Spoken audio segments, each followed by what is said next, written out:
You have a very interesting background. You've mentioned you're a career historian, you've worked at museums, you also have a theater background, and now you're a historical romance author. You've also done dressmaking.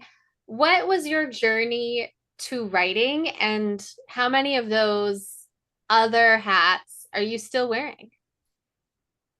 Well, I wasn't writing in the cradle, but I I did start writing um, as a creative writer when I was probably in third or fourth grade.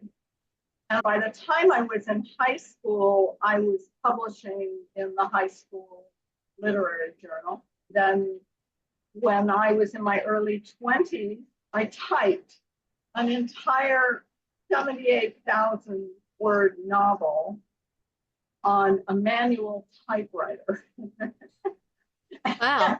which is what I had. And that was when I first realized that I really liked the process of writing a novel, the novel format, at the same time that it scared the heck out of me. It scared the heck out of me because it's such a demanding format. You can dash off a short story, in a reasonably short period of time. If you're going to write a novel, that's like marriage, girl. I mean, that's like till death do you part, or the novel is finished. It's a major commitment. And my life was so busy, as you pointed out, I had what I call serial careers. I just went, I exhausted one and then went to another and went to another. And so every time I tried to sit down and write, seriously, a novel, I would get into it and have to abandon it. And so it wasn't really until I felt that I was done with, you know, my other career that I could devote myself 100% to novel writing. That's what I do. All right. Well, that's so interesting. And who are some of the historical romance authors that are most influential to your writing? I'm going to expand that question to include historical fiction because my I didn't start reading romance until quite late.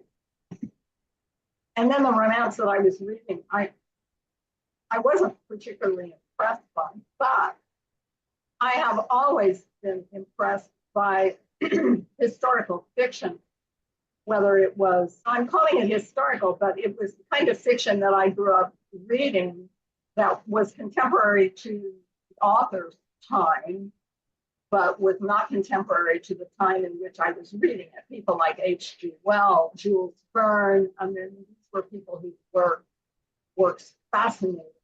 And I Hmm. just, and writers who were not, I think, terribly brilliant, like Edgar Rice Burroughs, for example, or H.P. Lovecraft. Hmm. But each of them had something they were brilliant at. And I Yeah. tucked that away in my mind for later. Yeah. And I tucked the atmosphere into my mind. And so when I began reading historical fiction that was written by writers who were more or less contemporary with me, I gravitated to people like Diana Norman, who wrote the sweeping, multi-generational sagas, fabulous. Anne Carey is one of my very favorite writers. She just passed away not too long ago. And I loved her work. I really, really loved her. Well, I still read her work. So you're more drawn to the historical fiction than the romance part of it. No, I'm equally into both. I've asked myself many times, well, how would you feel about just dumping the romance and just writing this stuff?